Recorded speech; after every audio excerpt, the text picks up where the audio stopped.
Naktį iš ketvirtadienio į penktadienį prabangus Paryžiaus restoranai stačiatikių naujųjų metų proga virto rusiškais. Stačiatikių naujųjų metų šventimas yra sparčiai tarp Prancūzijoje gyvenančių prancūzų ir rusų populiarėjanti tradicija.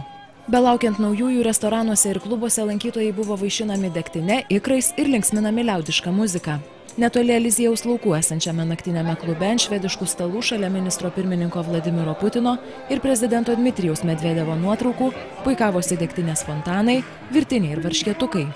Lankytojams šokant pagal modernios ir liaudiškos muzikos derinį, viena rusė teigė, kad šventė pranoko jos lūkesčius.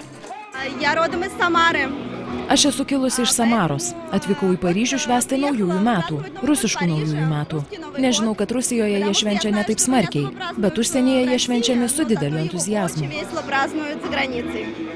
Vienoje mėgstamiausių Prancūzijos prezidento Nicolas Sarkozy vietų, viešbutyje Le Bristol, naujuosius metus šventusiems restorano lankytojams buvo siūlomas specialus 240 € vertės rusiškas meniu.